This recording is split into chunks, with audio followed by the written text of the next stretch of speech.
আমার এই যে কাব্যগ্রন্থটি প্রকাশ হতে চলেছে তার জন্য আমার যা আনন্দ তা যতটা না ভাগ করে নিতে চেয়েছি সবার সঙ্গে তার থেকে অনেক বেশি আমার কৃতজ্ঞতা স্বীকার করার জন্য আমি ডেকেছি এবং আমার ডাকি সাড়া দিয়ে উপস্থিত হয়েছেন আমার শ্রদ্ধেয় স্যারেরা, মঞ্চে আছেন, নিচে যারা আছেন, প্রত্যেকের কাছেই আমি সমানভাবে দিই। একটু পেছনে ফিরে গিয়ে বলি, আমার ছোটবেলায় আমার বাবা মার কথা আমি আমার বই লিখেছি। তারপর যখন কলেজে আমি পা দিয়েছি মেদিনীপুর কলেজে, সত্যিও স্যার মলয় মন্ডল মহাশয় যিনি আমাদের ভীষণ বোধহয় স্যার, তিনি আমরা এখন সেগুলো স্যারের কাছে থেকেছি কলেজে। তারপর যখন পাঠ্যক্রম করেছি কলেজে আমি কিছুদিন অধ্যাপনার কাজ করেছিলাম, তখনও স্যার স্নেহ দিয়ে আমাকে এতটাই বিয়ে করেছি এবং পাঠ্যক্রম করেছি একসঙ্গে। স্যারের স্নেহ না থাকে সেটা পেতাম না। ইউনিভার্সিটি রাঙ্গিনায় যখন পা দিলাম, ফেসার শরীর আমি গিয়ে প্রথম খুব পশ্চিম কবিতাটা করেছিলাম, মনে আছে আমার।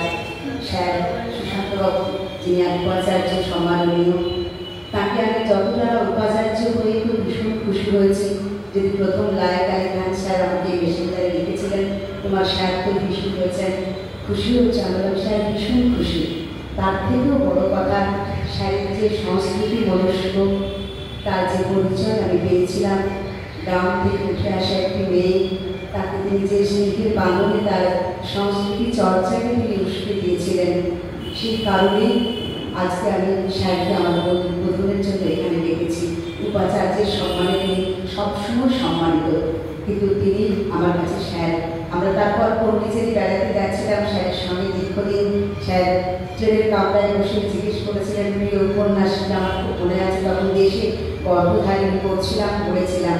স্যার বলেছিলেন আর কি ভালো লাগে। সব স্টুডেন্টদের সঙ্গেই স্যারের এই যে শিক্ষা জগতে তিনি যে জায়গাটায় জুলজির সেমিনার থেকে আরম্ভ করে অনেক কিছু করেছেন, তার সব কিছুর বাইরেও তার সংস্কৃতি মনস্কতার যে পরিচয়, তার জন্য তাকে আমি আবারও প্রণাম জানাচ্ছি। তারপর পেয়েছি আমি আবার সত্যিও শিক্ষক আনন্দ ঘোষ মহাশয়কে, গত 15 বছর ধরে যার কাছে আমি কবিতা এবং আবৃত্তির চর্চা করছি। সেটা খুব সুখকর নয়। প্রায় বলেছেন ভুল হচ্ছে, ছন্দ ভুল, কবিতা ভুল, সেই ভুল শুধরে শুধরে আজকে আমি এই জায়গাটায় পৌঁছেছি। আমি স্যারের কাছে কৃতজ্ঞ, আনন্দ মস্তকে প্রণাম জানাই। আর আমাদের সঙ্গীত গুরু জয়ন্তী সাহা যিনি বসে আছেন, তার পাদস্পর্শ ছুঁয়ে আমরা মেদিনীপুরের সকল শিল্পী এবং সংস্কৃতি মনস্ক মানুষের জন্য তাকেও প্রণাম জানাই। সামনে বসে আছেন আমার যে সমস্ত শ্রদ্ধেয় আমন্ত্রিত অতিথিবৃন্দ, শ্রদ্ধেয় অবয়দা, মালবিকারী, আমার কবিতা তাদের কাছ থেকে শিখি, শ্রদ্ধেয় বিজয়দা, শ্রদ্ধেয় বিদ্যুৎদা, প্রদীপদা, মাননীয় ঋত্বিক ত্রিপাঠী, লক্ষ্মণদা, সিদ্ধার্থদা, সকলে এক একটি পত্রিকার সম্পাদক।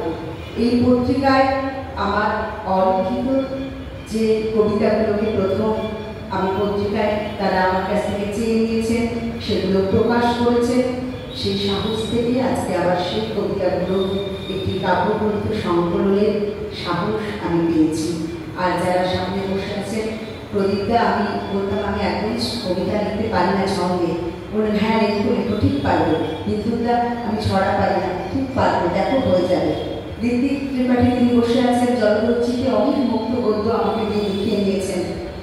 বলেন দিদি আপনার গদ্যের হাত খুব ভালো। পূর্ব মেদিনীপুরের এক সম্পাদককে একটি কবিতা পাঠিয়েছিলাম, তিনি বলেছিলেন পোস্ট মডার্ন কবিতা লিখুন ছোট করে। আমার এখানকার যে সম্পাদকরা, সেটাও আমার জীবনের পাত্র হয়ে আছে। সেই ভুলগুলোকে শুধরে শুধরে আজকে যে বইটা বের করছি, কতটা ভালো হবে আমি জানি না, তবে সকলের হৃদয় স্পর্শ করলে আমার এই কাব্যগ্রন্থ প্রকাশ সার্থক হবে। এই রবীন্দ্র নিলয় লাগে বিশ্বকবি একটি কবিতা দিয়ে আমি উপস্থিত সবাইকে আবার শ্রদ্ধা জানাচ্ছি। অঞ্জলি কবিতা।